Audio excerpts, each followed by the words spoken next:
Welcome back, Trailblazers. Before we dive into today's episode, I want to take a moment to talk about a tool that has completely transformed the way I plan and navigate my hikes, AllTrails Plus. As a Trailheads ambassador and the organizer of the Yakima Valley Trekkers, I'm out on the trails a lot. One of my favorite features of AllTrails Plus is the ability to edit and create my own maps. Conditions change, fallen trees, washed out sections, or even a last-minute reroute. And with AllTrails Plus, I can adjust my route on the fly and share it with others so everyone stays informed and safe. AllTrails Plus also gives you offline maps, wrong turn alerts, and 3D trail previews to help you stay on track and make the most of your adventure. And the best part, you can get 30% off an AllTrails Plus membership with my exclusive link in the episode show notes. So whether you're planning your next big trek or just looking for a new trail to explore, AllTrails Plus has you covered. Check it out and let's hit the trail.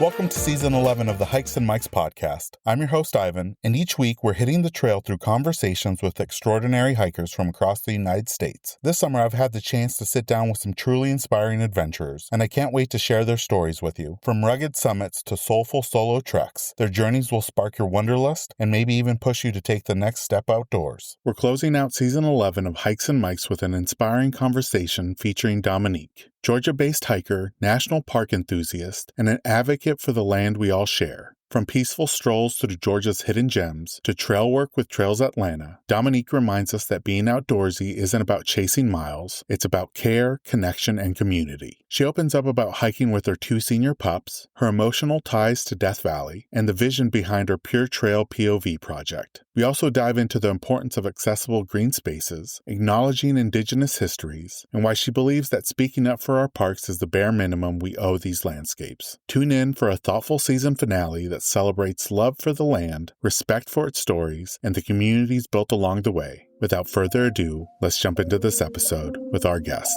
Dominique.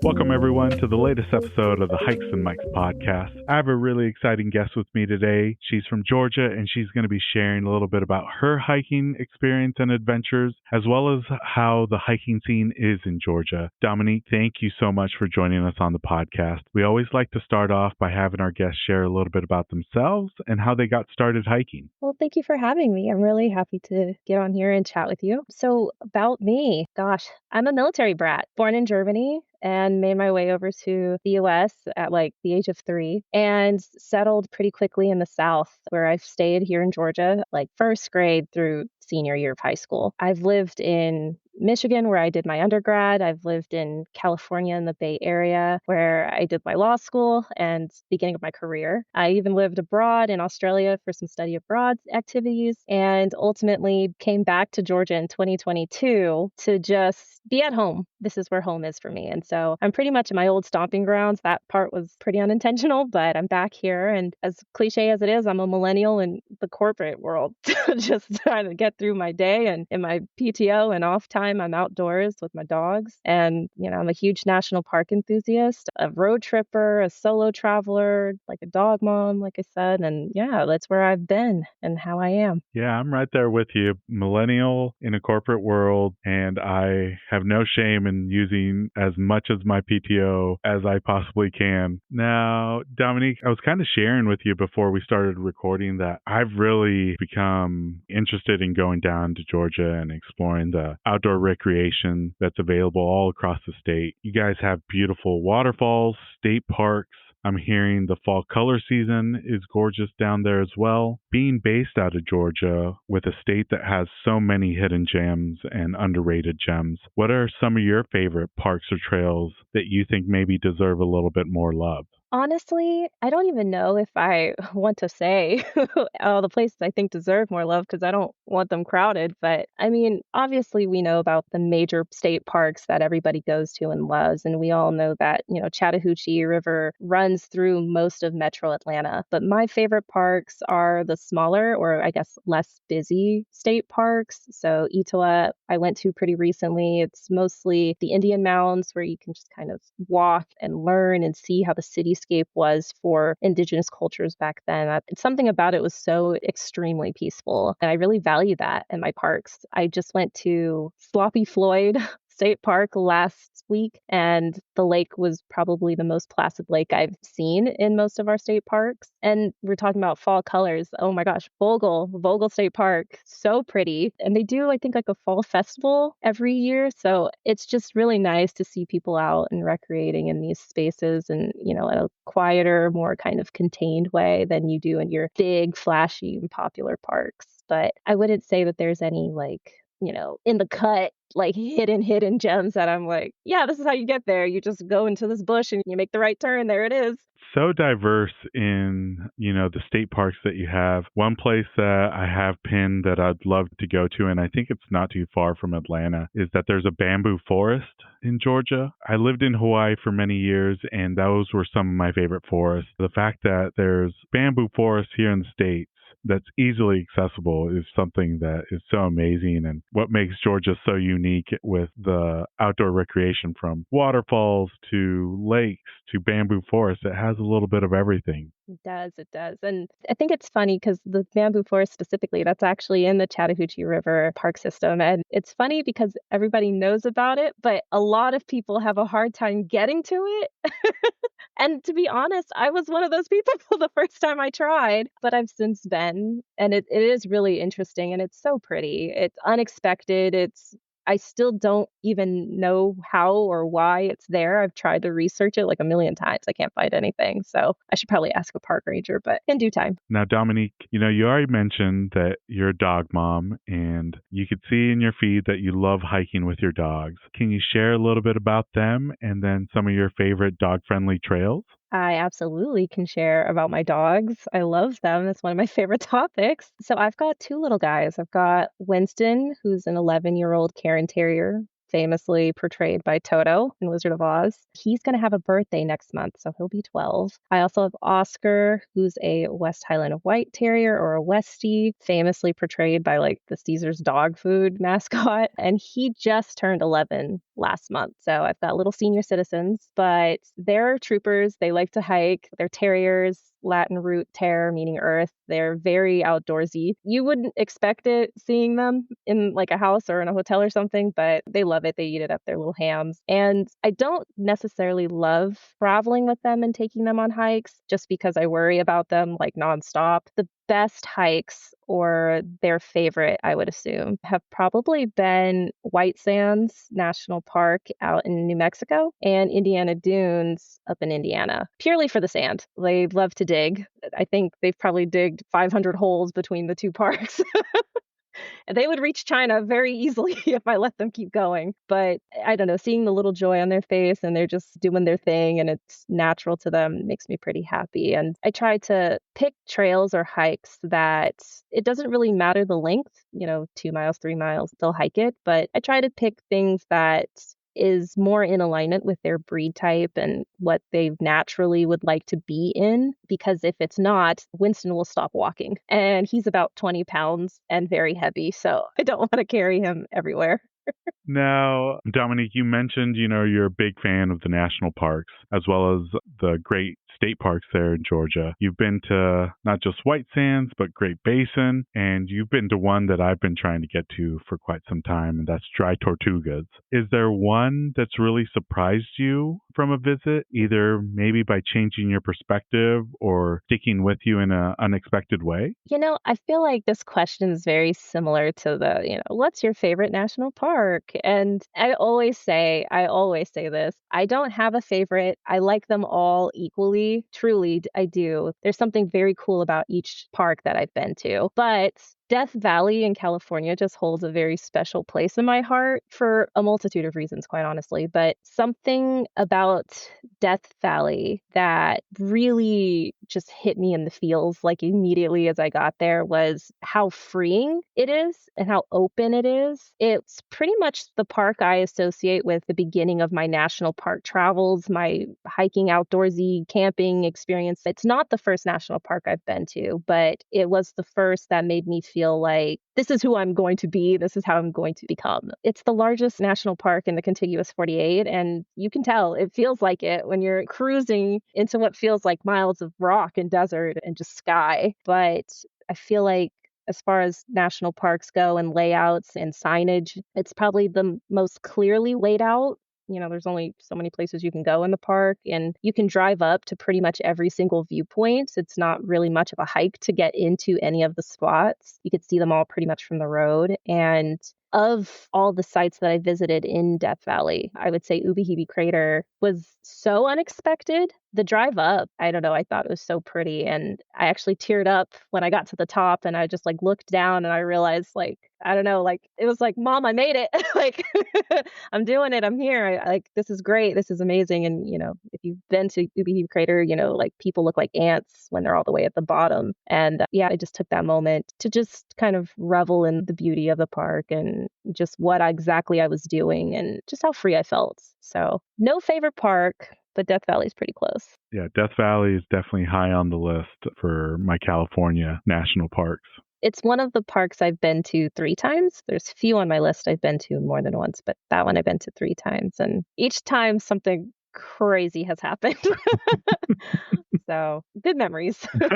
Now, Dominique, one thing that I noticed on your feed is that you've shared some really powerful historical insights from different sites that you've visited, and you might need to help me on the pronunciation of this one. Chickamauga. I'm not great with it either, but yes, right outside, well, it's technically in Tennessee and in Georgia, right there in that corner, close to Chattanooga. That whole area is really, really outdoorsy and really great to explore. But I had decided fairly recently that I wanted to go up there. It's not a far drive. But, I shared this a couple times on my socials that military parks aren't really that interesting to me, just because, like I said, I was a military brat and I come from a big family of military. And so there's tons of childhood photos of me at air shows or crawling all over tanks and stuff. I'm not drawn to that. With the parks, not just the big 63, but all of the park system, I'm really drawn to history and culture and really learning the importance of a person, place, and thing. And so that's why I went. I grew up in the South. I know tons of history and fact points about the Civil War and Revolutionary War and the colonies and stuff. So that part wasn't I'm not too fussy over, this general did this and this is where this flank turned here.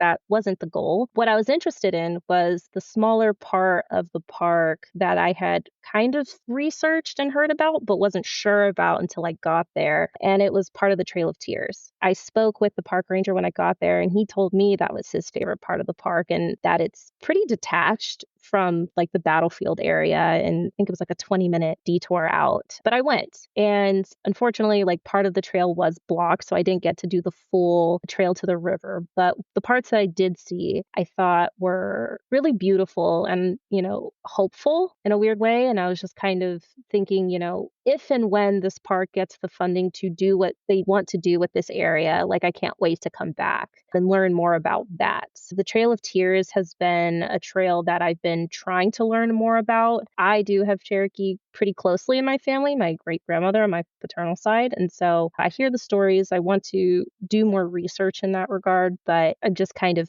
piecing what I can just locally. And I feel like learning the history of the parks, or like I said, the people and things nearby, expands my interests. It helps me appreciate the parks and the land in a new light. It brings more color to everything around me. And, this is obviously the park system system will capture as much of like the colonial era up until now, not necessarily beyond that. But with the Trail of Tears projects and some of the state parks here in Georgia, I've been seeing a lot more discourse and preservation and conservation conversations around indigenous culture prior to colonialism that I find really, really interesting. And I'm glad you mentioned it because I feel like sometimes it's an overlooked piece of research or even a helpful tool is that, for a lot of us when we're looking at exploring parks, whether they're state, national, or even trails, we do a lot of online research. But sometimes I feel like we overlook the park rangers where during the research, reaching out to park rangers and staff about their experiences and where they would recommend. And doing this podcast, that really has become a portion of my research is calling up the state park or national park and trying to get a little bit more information to have a better experience when I go visit. And I think a lot of the times we forget to ask the staff or the rangers who are there, 5-7 days a week, who have seen everything about, what are their favorite places or what would you recommend? And I've had some really great insights and, off the beaten path gems that I would have known without asking a park ranger or a staff member. Yeah, I agree. And I've seen some discourse about what all the park rangers contribute. And I'm like, for me, they're a lifeline, 100%. The first thing I do whenever I get into a park is I go straight to a visitor center every time. It doesn't matter the time I get to the park, I'm going to the visitor center. One, to get my souvenirs or whatever, but primarily to speak to a ranger,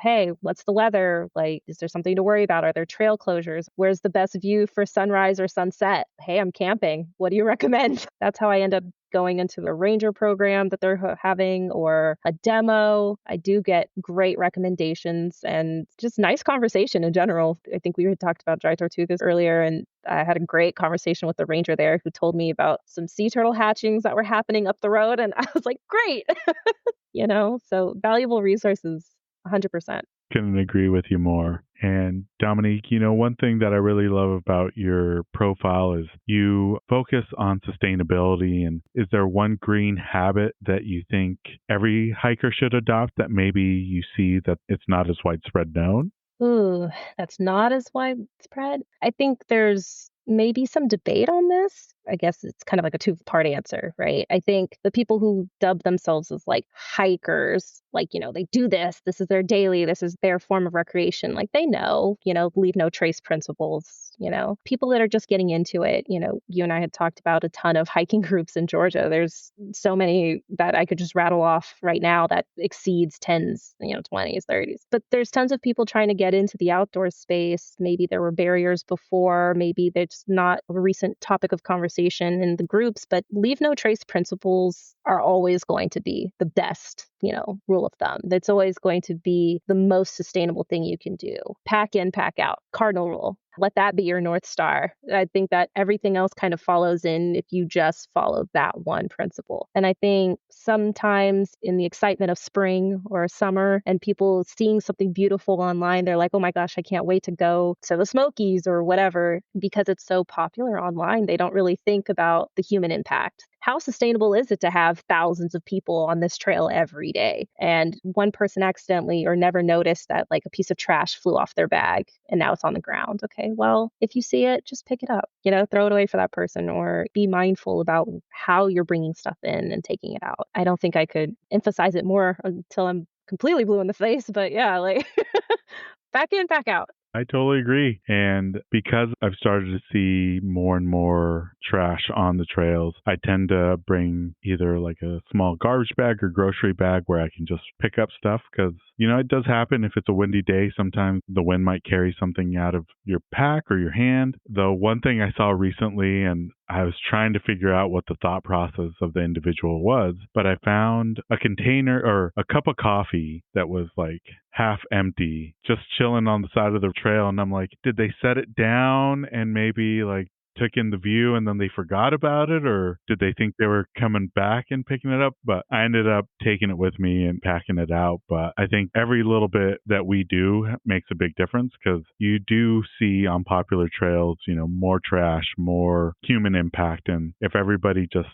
does a little bit, even if you didn't cause the trash, if you pack it out, it's a little bit less that's on the trail. Absolutely. I cannot say how many times people want to get away and escape the city life, and then they're on the trail and it's like, oh, it's a bubblegum wrapper. Like, so it's all we could do, the least we could do. And you not only practice Leave No Trace, but you also participate in park cleanups. One recently with Trees Atlanta. How is that experience, and how important is volunteering to your outdoor ethic? So I actually think volunteering or doing cleanups, anything with preservation and conservation in the outdoor space, goes hand in hand with being outdoorsy or hiking or just loving nature. I don't really think they're separate. They're not mutually exclusive at all. Neither is sustainability. I feel like these all live in the same umbrella if, you're fully in alignment with what you're trying to do and what you say you appreciate. So I've made it a goal to be more present and do more volunteering as much as possible between all my other obligations and demands on my time, like with work and friends and stuff. But Trees Atlanta, I had been following for a while at this point. And I had always unintentionally had something scheduled on a day they were going to do something. And I randomly got an email saying that they still needed a few members to help on what I thought was tree planting. Turned out to be like we were removing Chinese privet, which is invasive. And it was in a new part of the city that they don't normally do projects in. But the lead at the time lived in that area, and he saw that this park needed extra hands. So the community had come together and already started removing invasive species from the park, but Trees Atlanta came in to help even more. And honestly, that was the best, get your anger out, feel productive, vibe out to some music, kind of like 4 hours. It was very, very satisfying to see how much of a difference we had made in the area with just, I think, 7 volunteers and just 4 hours. I think we cleared way more than I thought we would. I kind of take some pride in being like, oh yeah, if you go to that park, you can see this is what a forest is actually supposed to look like versus what we think forests look like just because we see invasives all the time. It's just like a natural thing. Like kudzu, when I was younger, kudzu took over everything down here, everything. And, with new structures and stuff, there's a lot less of it. But I thought that was normal. I thought, yeah, kudzu, kudzu's kudzu, only to find out it's super invasive. So I think, everybody should at least once a year do something to volunteer, whether that be, handing out seeds or replanting, starting a garden, reforestation projects. They happen all the time, especially down here in Atlanta, where I think we have the largest urban canopy of any major U.S. city, I think 50% almost. And I love that. And I want us to stay that way. And, trees are everything. Literally, they're everything for us. I wish more people would have the same perspective. If we had every single hiker do at least one volunteer project, I think the change in our cities and our communities would be unbelievably drastic. So yeah, and I'm glad that you touched base on that, because I feel like the cleanup of invasive species in parks, I'm starting to see more and more as volunteer options rather than just, your general trail maintenance. And it's really great to see people doing that type of work, because you might pass by invasive species that's on the trail, don't think anything of it, but especially if you're a frequenter of that trail, each year you start noticing it's taking up more and it's pushing out the natural fauna that's in there. And I've seen it here locally in my neck of the woods, where it's okay, I saw a handful of those plants one year. Next year it doubles, next year it triples, and then it becomes a big problem. So the fact that parks and conservation groups are promoting this as a volunteer opportunity is really great, because you instantly see the impact of taking that invasive species out of the trails and out of the parks. Oh, yeah, 100%. It's also a really great way to learn your local native fauna and flora. So I learned a lot about birch trees that I never knew was possible. So pretty cool stuff. Before we started recording, Dominique, I gave you your flowers for being such a great advocate for our public lands, especially this year with all the federal actions that threatened the agencies that protect our public lands. And I think seeing not just the support, but also the outcry from the outdoor community on the proposed changes was really great to see. And I think a lot of people really became informed over the last 6-7 months on the threats to our public lands. In your own personal opinion, why is it important for everyday hikers or casual hikers and nature lovers to stay informed and involved in these issues? So I guess I'll back up just a little bit because I don't think I've done anything special by advocating. I think I did my duty, bare minimum duty, by speaking out. And, the writing was on the wall after we figured out the outcome of the elections and everything. And I actually really do credit former Alt National Park on social media, on Instagram, because that account existed during the last term. It had just been inactive during the most recent term. I had a feeling it was going to become active again very quickly. And the outdoor community can rally very easily, very quickly, as we've seen. And there was already a starting point. There was already a megaphone in our community, and it wasn't hard to get the messaging out. So I feel like in terms of advocating and just spreading the word, everybody in the community should have said something. Everybody should be saying something because these are your backyards. This is like, let's not even talk about the financials about all of it. That's where you go to recreate. That's your break away from whatever chaos and madness you've got going on in the city life, or, your respite. That's yours. I felt like if I didn't say anything after having spoken for about 2 years strongly on national parks, public lands, sustainability, if I hadn't said anything, then why should anybody listen to me in the first place? Like, I can talk about, this park is so great, but I won't say anything if it's under threat of being, the rangers being removed or the park being sold off or whatever. Like, to me, it's just a part of your duty. I don't know, like a human duty. I feel like it goes beyond citizenship. It goes beyond any kind of artificial titles that we give ourselves. Like, I feel like this is also a question of morality and principles and values. So I think if this is true for anything, if you care about something, fight for it. If you care, you want to see something positive for your future, for your kids' future, for future generations, your family, whatever it may be, you should do what you need to do to ensure that it's there for enjoyment. And that's literally the whole point and purpose of the national parks and public lands. And to speak even further to it, I said I'd really enjoy history. I love history. I'm a huge history nerd. And the parks and our public lands are literally the fabric of American history. I'm not talking about just the major 63 parks. I'm talking about all 400 plus parks. We just got Emmett Till's parks, like, 3 years ago? And, we've got these brand new monuments that are already getting undercut. So how can you not look at that and feel disrespected? Like all the actions against those parks and our lands, like, and not feel disrespected. And that's just kind of been where I've sat with it and doing my part by, I've been giving to NPCA and NPF. I've been going to a protest here and there. I've been going to all the online conversations and webinars and seminars, and, sharing the social media posts is just, bare minimum. And being in the South, I think that wields a lot more power and means a lot more than people think it does. Been very passionate about it, but I feel like it's the bare minimum. I still got to give you credit and a lot of the outdoor community, because there was moments where you get that initial outrage from what's being proposed, and, you make your emails and calls to your representatives, and then you kind of feel like, okay, I did my part. And getting that reminder that, it's still under attack made me be like, okay, yes, I did my part, but I need to remind them that this is still an important issue, if it's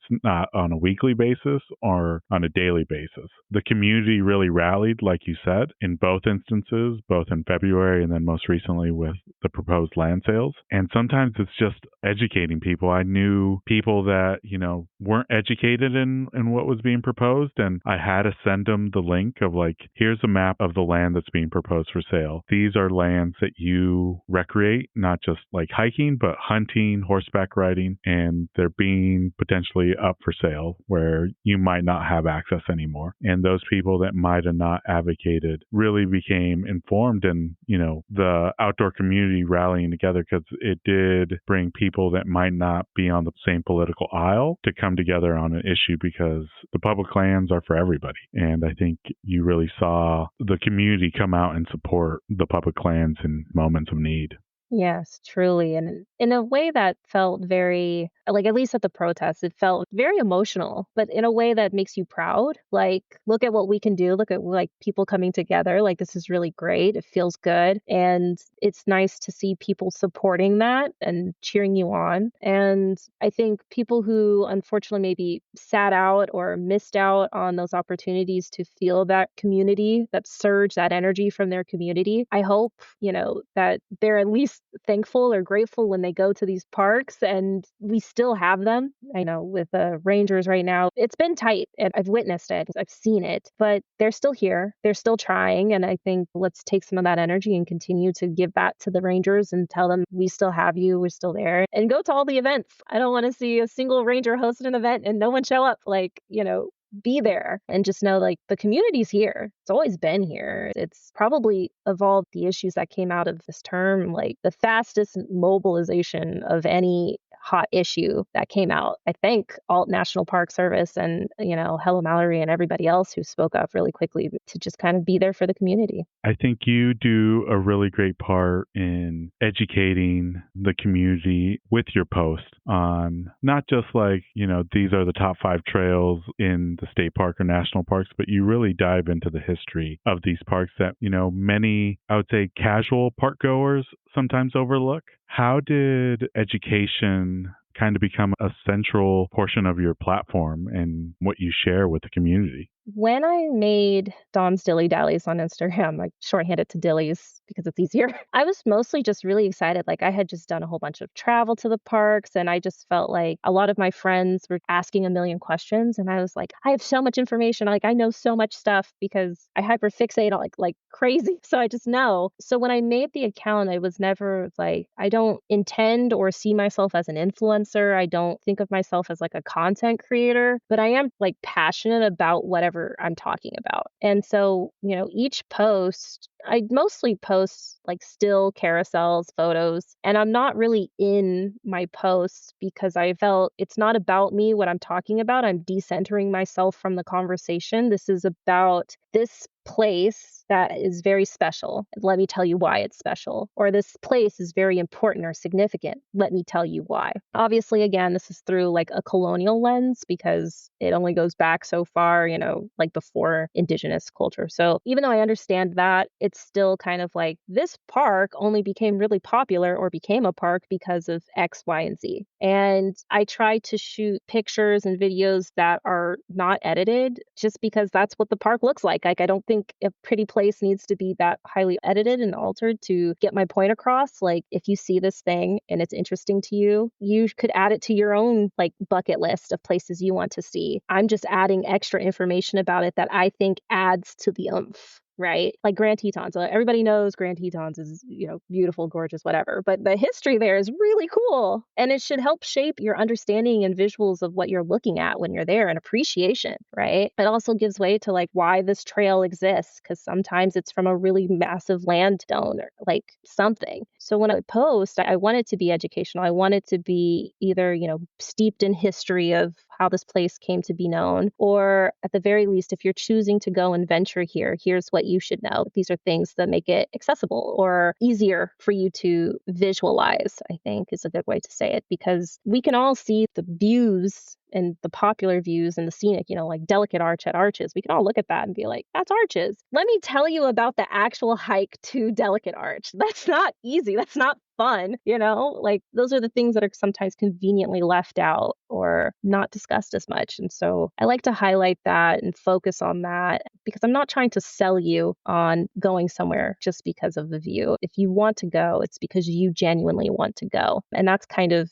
how I choose where I want to travel. Like I could see somebody post something and I'm like, that looks really cool. I need to see it for myself, and then I do my research to figure it out. But I want that to be what people come to my content for and not just, oh, that's a really pretty picture, therefore I must go there because she said I should go here.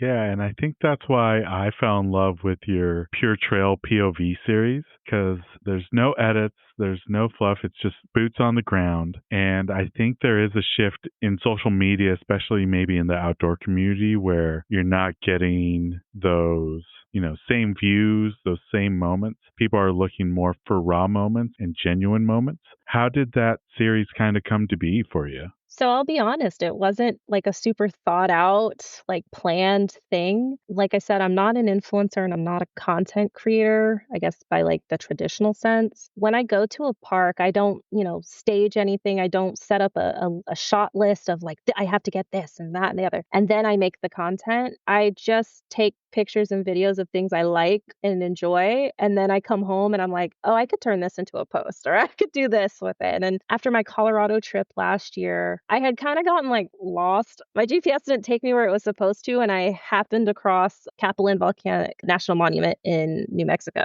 Wasn't supposed to be in New Mexico at all. So that should tell you how lost I got. But I was taking this video of going down to the vent. And when I had gotten home and I was looking at it, I was like, oh, this is pretty much the whole trail. I don't want to put music on it because the birds were chirping and, you hear the people. This is what the actual experience is like, because I don't see many people talking about Capulin Volcanic on social media. It's not a place to be or a place to go, but I want to give the experience or the energy and the vibe of a space as much as possible. And so I said, if you're interested in coming here and doing this trail, this is what it looks like. I'm not it's not a whole bunch of bells and whistles. It's just you're walking down this paved path. And I thought, a paved path is the most accessible thing, right? You don't need specialty shoes. There's no stairs. You can go in a wheelchair or whatever mobile device that you have. And it kind of from there, just looking through my role from my Colorado trip, I realized I tend to take a lot of just views of the trail. And again, I'm not making these for social media, so I don't really talk in these clips. And again, it was a pretty day. The birds were chirping. I liked the sound of the wind or the water flowing in the background. So this is what it looks like to get to this trail very specifically, because they're not they're not the most popular views. It's not like I'm doing the Delicate Arch hike and saying, this is what it looks like. It's just, this was a small trail in this park that people probably don't really think about talking about, but I liked it. And you can do this too. Everything on my page is you can do this too. You can see this too. And you can take the same picture I took if you really want to. It's all on my phone. So that's how that started. Oh, that's really beautiful. And I love the story behind that moment where, you had gotten lost, but you ended up seeing something that was just beautiful that's not well known. What a great experience. Now, I got to ask, just for my own curiosity, Dominique, did you kind of come across it from looking at Google Maps and it kind of caught your eye, or your GPS kind of navigates you through there and you're like, oh, what's this? And kind of made you stop? So I'm a huge road tripper and I love driving to the national parks. I'm always in my own car because it's the cheapest and I just love being in my car. And I also camp my way through everything. So I was supposed to get to Texas. I was supposed to stay at a national park unit in Texas, but in Oklahoma, the wind was just terrible. So I ended up changing my plans last minute, detouring and staying a night in Oklahoma instead of getting to Texas. And honestly, on the drive, when I had my GPS set, I took Google Maps. I wanted a coffee, so I detoured and ended up in Kansas on accident. And then I got back on the road and I'm just blindly following my GPS. I just said, just take me here, And I guess that little detour messed me up enough because I was going to Colorado. I should have never crossed into New Mexico. But I saw on the GPS, it's welcome to New Mexico. And I was like, oh my God. And so I'm just on the road and I look over and I see, the brown sign, a point of interest sign that just says Capulin Volcanic National Monument coming up. And I pulled over and I said, what is this? I didn't know about this. What is this? This wasn't on my plan. I'm supposed to be at Great Sand Dunes in 6 hours. I looked at it, read the little brief NPS description. I was like, that's good enough for me. It's right there. So I'm just going to detour and go. And it was pretty cool. You don't know if you're not doing a whole bunch of research beforehand. You just don't know what you're going to come across. And literally there's hundreds of park units. You're going to cross one at some point or, one of the famous state parks. You're going to see it. So it's just a matter of, are you, adventurous enough to just be yeah, I'll go. And I was. So worth it. I feel like I've been hearing, and I've even experienced it this year, where Google Maps kind of leads you astray. Where I've had the same thing where I put in something, followed it blindly, and then, it took me onto a Forest Service road, and I'm like, I don't think this is where I'm supposed to be. And then there's just a big mound of dirt and rocks in the middle of the road, and I'm like, well, I'm definitely not supposed to be here. So I had to backtrack, and then I looked on Washington Trails Association and noticed that they had mentioned that there was a new detour, and it just hadn't been uploaded into Google Maps yet. And sure enough, I was like, thank goodness I didn't pop a tire or anything, because I would have had to hike out. But I've had numerous friends and guests say like, yeah, GPS has led me astray. But I'm glad that, in your instance, it made you find a really beautiful national monument. Yeah, it was great. And, God bless GPS and Google Maps because that is the reason I've been able to drive all over the place. This next question, Dominique, I kind of borrowed it from a friend of the podcast. He has his own podcast, Justin from the Just Trek podcast. He likes to ask his guests if there's any musical artist that they would love to hike with. But with you and your love for history and knowledge, I want to switch it up and ask you if you could hike with any historical figure, who would it be and where would you take them? Ooh, that's so easy. Teddy Roosevelt, former president, Teddy Roosevelt, the man with the vision. It's not even where I would take him, it's where would he take me? Like, if you guys know about Teddy, I actually got a really great kind of debrief on Teddy. I had no idea. I knew very basic things, I would say, about Teddy before last year when I went up to the Theodore Roosevelt inaugural historic site up in Buffalo, which is where he was very impromptu inaugurated at this house in Buffalo after, oh my gosh, who was the preceding president? Don't fail me now, history. He got shot or he died or something like that. He got sick. And so, yeah, Teddy became president right then and there. And so the house is very cool. If you're in the area checking out Niagara Falls or whatnot, you should definitely swing by over there. It was just very cool to see how much work he did in such little time, and all of it really kind of the foundation of our national park system. And I just enjoy hearing all the stories that have to do with him taking, heads of state or whatever, dignitaries out to some random patch and just, I think they call it brambling off trail, and just getting people to fall in love with being outdoors. And so if I had the opportunity to hike with him, I would just kind of ask him, like, how'd you do it? How'd you get people to care about the outdoors and make such great political decisions to protect these lands, right? And just kind of like, what do you think if you had to gauge today and what's going on today? Would you be proud of our park system? Would you think it could improve in so many ways? Like, I think he's just so innovative when it comes to those kind of thoughts and discourse. So Teddy's the man. I would hike with him. Love that answer. And yeah, he has done so much for our public lands when he was president. And I'll have to look up the quote because it just hits every single time I hear it or read it. And it's about the Grand Canyon and when he saw it. Leave it as it is. You cannot improve on it. The ages have been working on it, and man can only mar it. And that was during his visit in 1903. And I think that is true for every national park, every national monument, that, it's only this beautiful because of hundreds, thousands, millions of years. And if we try to improve it, we'll only make it worse. 100%. I have that thought every time I'm at a park and I'm like, why? Yeah, why? But I love that response. And yeah, historical figure, I think it would be hard to beat Teddy, especially when it comes to public lands. One of the last questions we like to do, Dominique, is we like to do a segment on the podcast where we do a deep dive into our guest's Instagram feed and maybe highlight a specific post or reel. And the one that caught my eye was from your visit from El Yunque National Forest. I didn't realize it, but it's the only tropical rainforest in the United States National Forest System. Can you share a little bit about that beautiful national forest? So I went and visited in September of 2022. And it was actually for a friend's Dirty 30. He kind of led with the itinerary and we kind of worked together to flesh it out a little bit. As you can imagine, it was very damp, very rainy. It was my second time being in a rainforest, actually. I had visited one when I lived in Australia. In Daintree, I think it's actually a national park as well. El Yuque is just, first of all, like I've never seen that many ferns in my entire life. It was cute. I think they're cute. I think birds are really cute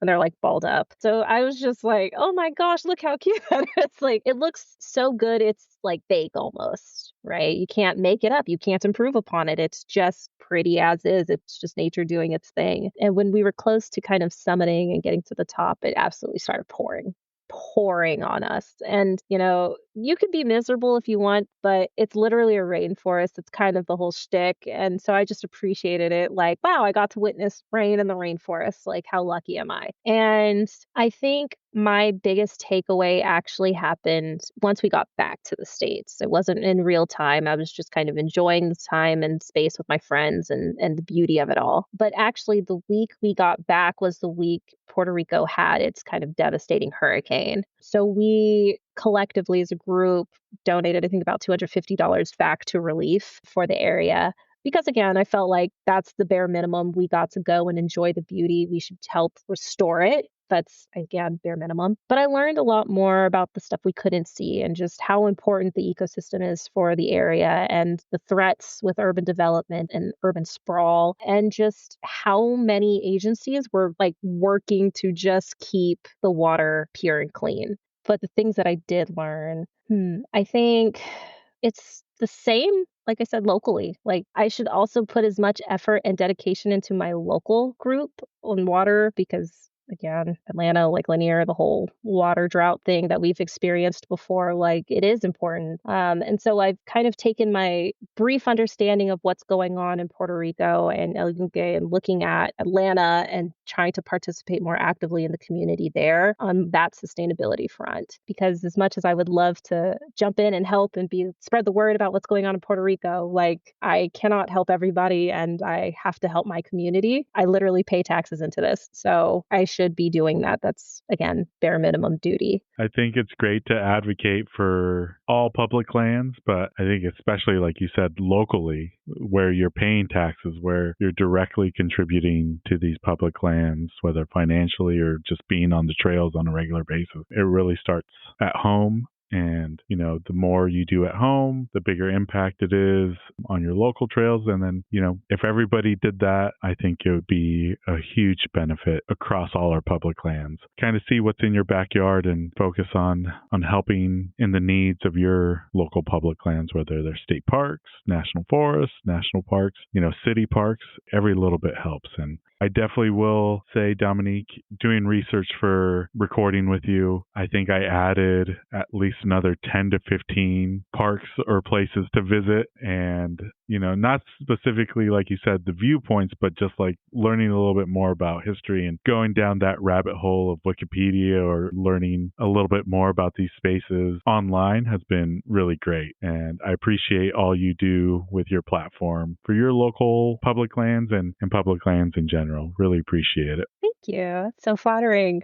Appreciate it. Now, Dominique, these last three questions are questions we like to ask all our guests. The first one is, I feel like with a lot of hikers, we tend to have a regular or frequently done routine. It might be a summit routine. It might be an end of the hike routine. For a lot of us, it's packing a favorite snack or drink. For others, it's a moment of zen. And for a lot, it's also that favorite meal afterwards. Is there a regular customer routine that you like to do when you reach your destination or maybe when you make it back out? I think the closest I get is immediately take off my shoes and switch into like Birkenstock or sandals or something. Yeah, that's probably the closest because I'm just like, wow, I can't believe I did that. 5 miles. Woo. Next hike or off to camp, like time to go sleep. Like That's a good one, Dominique. I've mentioned this on the podcast previously. It wasn't until 2 years ago or a year and a half ago where I noticed people doing that after a community hike. And for some strange reason, the last 15, 20 years of hiking, it never clicked of maybe I should pack sandals or comfy shoes after a hike. For decades, I've been just like, okay, I'm going to wear my hiking shoes on the drive home, whether it's an hour, 4 hours. And ever since I saw that, I was like, that's a genius idea. Even if it's a 2-mile, 3-mile hike, I'm packing my sandals to switch out after the hike. Because that is one of the greatest feelings, is kicking off your shoes and just sliding into something a little bit more comfortable. 100%. But oh my gosh, driving in them, brutal. Brutal. Yeah, I'll never go back. Now, this next one is about your pack list, and you can answer both for your hiking pack list or maybe your road trip pack list. Is there a luxury item that you tend to pack that falls outside of the essentials? And not necessarily like luxury as in like price-wise, but, something that you might not necessarily see on the, 10 essentials list, but that you like to bring just for your own comfort. I have like a box that just stays in my car. So if I need to hike or do something outdoorsy at any given moment, it's in there. But I wouldn't say any of it's like luxury or nice to haves. Probably like in my hygiene. I think all my luxury items would be considered hygiene products. So I definitely always have at least an eye mask and a face mask just in case I need to just like rehydrate or just feel more relaxed, because I go on these trips to like not be tense, and sometimes it's just nice to pamper myself. The number of times I've done it, probably like twice on all my trips, but in those moments it was like, oh, this is great. Like I'm in the hammock with a face mask reading a book. What else could you ask for, Like nobody can see me. Oh, I love that. Yeah, because I've had to get some, especially if I get too much sun and I forgot to reapply sunscreen. There's nothing like those, even if it's like a cheap $2-3 mask that you can put on your face just to cool you down. It is a luxury item, even though it might only be, $2-3. It definitely feels incredible, especially after a long day on the trails. I don't know why I don't do it more. It's really top tier. Right? Throw it in a hammock? Oh, man, now you got it made. Yeah.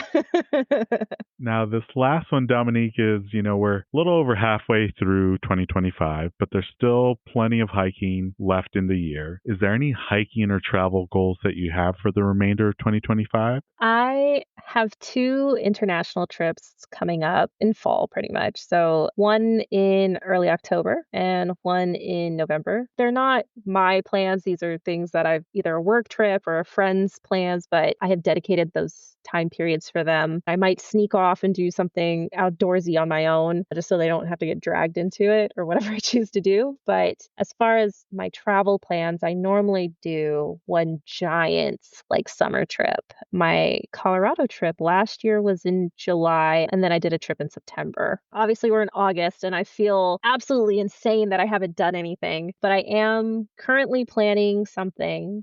Going to keep it a little bit of a surprise, because even I'm not 100% sure what I'm doing, either the last week of August or the first week of September. Oh, I'm looking forward to finding out what great adventure you and the dogs go on. That's going to be exciting. I'm right there with you. Like, I know I've been on the trail a lot this summer, but now that we get into August, it's like that. Okay, the end of the summer is coming up. How can I cram as much as possible in the next like 6 to 8 weeks? And yeah, I think I'm booked through the middle of September with like, I need to get some things done. It's both like the worst feeling and like the most exciting feeling of like, oh, I have so much like I'm going to see, I'm going to do, but also like, oh my God, I have so much I need to see and Right. do. Right. Oh, you hit it right on the nail. That's exactly how I feel. Now, Dominique, this last section of the podcast is the this or that questions. We're going to give you 10 hiking related topics, and you just choose which one you prefer out of the 2. You're more than welcome to say both, neither, but the first one is, if you had to choose between these 2 types of trail hazards, would you do narrow ledges or creek crossings? How narrow are we talking? Oh, yeah, that could be subjective, but let's say where comfortably only one person can fit, maybe 2 if you go side to side. Okay, yeah, let's do narrow ledges. Don't want to play about a creek crossing, I'm only 5'2". This next one is a tough one, but waterfalls or summits? That's actually easy. That's a waterfall for me, please. And then I keep hearing that out east, a lot of the trails, they don't believe in switchbacks. A lot of them are just straight up. But if you had to choose, would you prefer switchbacks or just going straight up? Okay, inclination is straight up. But if we're talking straight up in the East Coast, that humidity is killer. So, but I'll still say straight up, because on more than one occasion on a switchback, I was like, why can't they just be straight up? Oh, I didn't even think about that. But yeah, not only do you have the steep, just straight up inclines, but then you have to throw in humidity, which is just a whole nother beast to add to a hot summer day. Yeah, good point. Now, our most controversial question is, do you prefer trek poles or freehand? I actually should have trek poles. It would be so helpful, but I freehand, and I hate it every time. I've become so adjusted to the trek poles where now I feel like I don't know what to do with my hands without trek poles. I look at them and I'm like, what am I doing? I want them. I've researched a million times, but I just hate holding things. Like, I don't even like holding my water bottle, you know? And I just like the sweatiness and I don't know. I should, though. I know this. Now, this next one's about your footwear. Do you wear trail runners or traditional hiking boots? I have both, La Sportiva, but I'm a trail runner girly. I like the mobility. I like to kind of run up and quickly or come down if I need to. And I trip all the time. It doesn't matter what my shoe is, but it's just easier in a trail runner than a hiking boot. And this next one is about trail systems. If you had to choose, would you choose a loop trail or an out and back trail? Loop. I always look all around me on any trail that I'm on, but in and out, it's just, I already looked at that. Like, I need to stay constantly, I want to see new all the time. And then this next one is about gear. And do you clean your gear right away, which I would say same day as your trip ends, or do you wait till later? Wait, nobody does it same day. There's a few people. No, what? I'm not in that group, Dominique. There are some people where like they'll do it either before or after their shower. And I'm just like, I'm saving it for maybe 2 to 3 days after. Unless there's like, you fell into mud and the whole thing is caked. I'm cleaning it later. And if you're like me, sometimes you forget 2 to 3 days and then you're getting ready to go on the hike and you're like, oh, I forgot my wrappers and bottles. 100%. These next two are some of our hardest ones, but if you had to choose between a sunset hike or a sunrise hike, which one would you go with? Sunrise. I think it's a really refreshing way to start my day, and it makes me more joyful. When it's sunset, I feel like I should be at camp sleeping already, even though I've had the most gorgeous sunsets that I've ever seen. Now, I think I know the answer to this one, but you might surprise me. But spring wildflowers or fall colors? Spring flowers, like that's the start of the season. That's, it's so pretty, all the colors, but fall is my favorite season. And I've experienced the Smokies in fall, peak fall, okay? Oh, I don't know. The Smokies are underrated when it comes to fall colors. I know it's a popular place, but I think the Northeast kind of overshadows it. And everybody has told me, go to the Smokies if you want to see some spectacular fall colors. Oh, it's like neon. It's crazy. But I don't. Okay. Ooh, okay. Just because we said that, fall colors. I think. I'm not confident. Fall colors. And now the last one is about weather conditions. If you had to choose between these two types on the trail, would you prefer wind in your face or sun on your back? Depends on the temperature. I really hate wind, though, in any condition. So I guess sun on your back.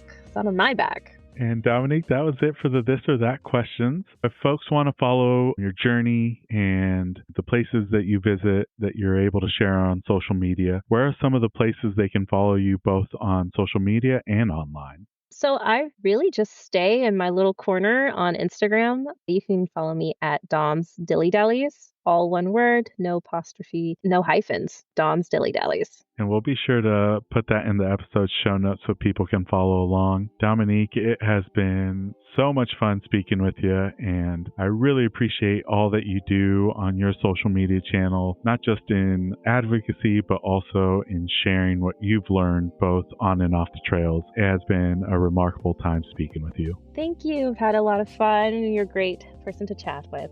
Thank you, Ivan.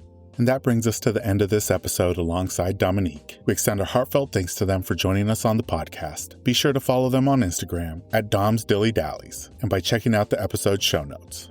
This episode of Hikes and Mics was produced by Jordan Smith. Follow her on Instagram at jordan.journeys. We'll be taking a short week-long break between seasons, but stay tuned as Season 12 kicks off on Monday, September 22nd. Hope you all had an amazing summer hiking season. To ensure you never miss out on any of these thrilling tales, remember to hit that like and subscribe button. Your support means the world to us. Don't forget to check out our vibrant community on Instagram at Hikes and Mics. We'll be sharing episode visuals, my own personal hiking content, and so much more. Let's stay connected and continue to inspire each other on this remarkable journey. As we bid farewell, remember to tread those happy trails, embrace the great outdoors, and keep the spirit of adventure alive. Until next time, my fellow explorers, happy hiking. This episode's music was created by Ketsa. Follow him on Instagram at Ketsa Music.